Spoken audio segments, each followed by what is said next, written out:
S ನಿರ್ದೇಶಕರು recent ಆಗಿ ಶ್ರೀನಗರ ಹೋಗಿ ಬಂದ್ರಿ, ವಿಡಿಯೋ ನೋಡಿದ್ವಿ. ಅದಾದ್ಮೇಲೆ ನೀವು ಯಾರಿಗೂ ಸಿಕ್ಕಿರ್ಲಿಲ್ಲ, ಸೊ ಖುಷಿ ವಿಚಾರ.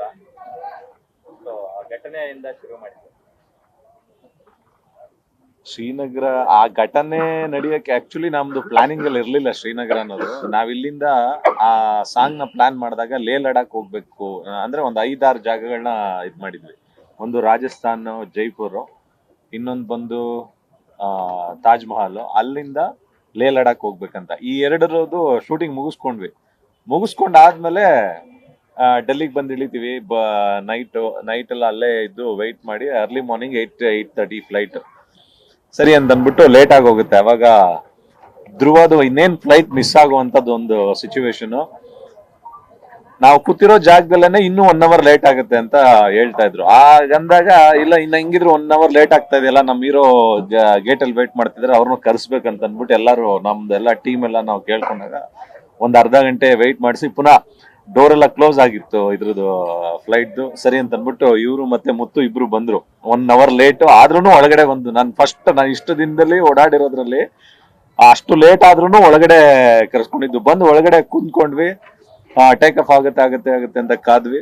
1 hour ಆಗ್ಲಿಲ್ಲ. ಅದಾದ್ಮೇಲೆ ಫ್ಲೈಟ್ ಹೊರಡ್ತಾ ಇಲ್ಲ, ಫ್ಲೈಟ್ ಕ್ಯಾನ್ಸಲ್ ಆಗಿದೆ ಅಲ್ಲಿ ಹೋಗೋದು ಅಂತ ಅಂದ್ಬಿಟ್ಟು. ಸರಿ, ನಮ್ದು 2 ದಿನದ ಶೂಟ್ ಆಗಿದ್ದು, ಇನ್ನು 4 ದಿನದ ಶೂಟ್ ಬ್ಯಾಲೆನ್ಸ್ ಇತ್ತು. ಎಲ್ಲಿ ಹೋಗೋದು, ಯಾಕೆಂದ್ರೆ ಅಲ್ಲಿ ಆ ಸಾಂಗ್ಗೆ ಅಂತಾನೆ ಅನ್ಕೊಂಡು ಹೋಗಿರುವಂತದ್ದು. ಸರಿ ಅಂತ ಅಂದ್ಬಿಟ್ಟು ಎಲ್ಲಾ ಕುತ್ಕೊಂಡು ಮಾತಾಡ್ಕೊಂಡು ಪ್ರೊಡ್ಯೂಸರ್ಗೆ ಹೇಳಿದ್ವಿ. ಈಗ ಎಲ್ಲಾ ನಮ್ ಟೀಮ್ ಎಲ್ಲ ಕುತ್ಕೊಂಡು ಮಾತಾಡ್ಕೊಂಡು ಕಾಶ್ಮೀರ್ ಹೋಗೋದಂತ ಅಂದ್ಬಿಟ್ಟು ಅಲ್ಲೇ ಡಿಸೈಡ್ ಮಾಡ್ಕೊಂಡ್ವಿ. ನಮ್ಗೇನ್ ಫ್ಲೈಟ್ ಕ್ಯಾನ್ಸಲ್ ಆಗಿತ್ತು, ಅವ್ರೇನ್ ಮಾಡಿದ್ರು, ನಮ್ಗೆ ಸಾಯಂಕಾಲ 4:30ಕ್ಕೆ ಒಂದು ಫ್ಲೈಟ್, ಮತ್ತೆ 6:05ಗೆ ಒಂದು ಫ್ಲೈಟ್ ಇತ್ತು. ಅದರಲ್ಲಿ ಒಂದು ಫ್ಲೈಟ್ ಅಲ್ಲಿ 14 ಜನ, ಇನ್ನೊಂದು ಫ್ಲೈಟ್ ಅಲ್ಲಿ 16 ಜನ, ಒಟ್ಟು 30 ಜನ ಹೋಗಿದ್ದು. 4:30 ಫ್ಲೈಟ್ಗೆ ಒಂದಷ್ಟು ಜನ ಹೊರಟ್ರು. ನಾವು 6:30 ಫ್ಲೈಟ್ ಅಲ್ಲಿ, ನಾನು ಧ್ರುವ ಎಲ್ಲಾರು ಒಂದು 6:30 ಫ್ಲೈಟ್ ಅಲ್ಲಿ ಇದ್ವಿ, ಒಂದು 16 ಜನ. ನನ್ನ ಇಡೀ ಲೈಫ್ ಅಲ್ಲೂ ಅಂತದೊಂದು ಇದನ್ನ ನೋಡಿಲ್ಲ. ಯಾಕೆಂತಂದ್ರೆ ಒಂದು 22 ನಿಮಿಷ ಎಲ್ಲಾರು ಜೀವನ ಕೈಯಲ್ಲಿ ಹಿಡ್ಕೊಂಡು ಕೂತಿದ್ವಿ. ಅಂದ್ರೆ ನಾವು ಅನ್ಕೊಂಡಿದ್ದು, ಅಂದ್ರೆ ಎಲ್ಲಾರು ನನಗೆ ತುಂಬಾ ಜನ ಫೋನ್ ಮಾಡ್ತಾ ಇದ್ರು, ಅದ್ರ ಬಗ್ಗೆ ಏನಾದ್ರು ಒಂದು ನೀವು ಮಾತಾಡಿ ಅಂತ.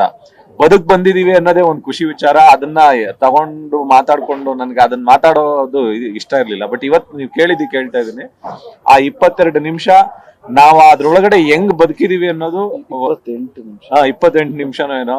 ಯಾಕೆಂದ್ರೆ ಇದ್ದಕ್ಕಿದ್ದಂಗೆನೆ ಒಂದ್ 8-9 ಸಾವಿರ ಅಡಿ ಕೆಳಗಡೆ ಹೊಟ್ಟೋಗುತ್ತೆ. ಅದು ಒಂಥರ ಗಾಳಿಪಟ ಆರ್ತಾ ಇತ್ತು. ಆ ಎಕ್ಸ್ಪೀರಿಯನ್ಸ್ ನ ಹೇಳಕ್ಕೂ ಆಗಲ್ಲ. ಒಂದೊಂದ್ಸತಿ ನಮ್ಮೆಲ್ಲರೂ ಕಣ್ಣಲ್ಲೂ ನೀರಿತ್ತು ಅವತ್ತು.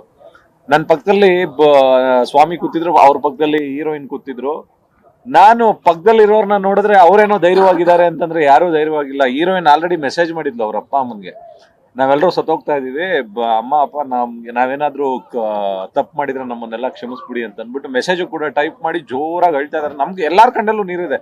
ನಮ್ಗೆಲ್ಲಾರ್ಗು ಜ್ಞಾಪಕ ಬಂದಿದ್ದೇನೆಂದ್ರೆ ನಮ್ಮ ಅಪ್ಪ ಅಮ್ಮ, ನನ್ನ ಹೆಂಡತಿ, ನನ್ನ ಮಗು, ಎಲ್ಲಾರ್ಗು, ಪ್ರತಿಯೊಬ್ರು ಆ ಒಂದು 22 ನಿಮಿಷ ಹೆಂಗೆ ಅದ್ರೊಳಗಡೆ ಕೂತಿದೀವಿ ಅನ್ನೋದು ನಿಜವಾಗ್ಲೂ ಗೊತ್ತಿಲ್ಲ. ಆ ದೇವರೇ ನಮ್ಮನ್ನ ಕಾಪಾಡಿರೋದು. ಒಂದು ಪುನರ್ಜನ್ಮ ನಮ್ಗೆ ಎಲ್ಲಾರ್ದು, ಆ ಫ್ಲೈಟ್ ಅಲ್ಲಿ ಇದ್ದವರಲ್ಲಿ ಯಾರ್ದೋ ಒಬ್ಬೊಂದು ಆಯುಸ್ ಗಟ್ಟಿಯಾಗಿತ್ತು ಅನ್ಸುತ್ತೆ. ನಾವೆಲ್ಲ ಬದುಕೊಂಡಿದೀವಿ, ನಿಮ್ ಮುಂದೆ ಕುತ್ಕೊಂಡು ಹೇಳ್ತಾ ಇದೀವಿ. ನಿಮ್ಮೆಲ್ಲರ ಬ್ಲೆಸ್ಸಿಂಗ್ಸು, ನಿಮ್ಮೆಲ್ಲರ ಆರೈಕೆನೆ ಇವತ್ತು ನಾವೆಲ್ಲರೂ ಇರೋದಕ್ಕೆ ಒಂದು ಇದಂತ ಹೇಳಿ. ನ್ಯೂಸ್ ಫಸ್ಟ್, ನಿರ್ಭೀತಿಯಿಂದ ನಿಮ್ಮ ಪರವಾಗಿ.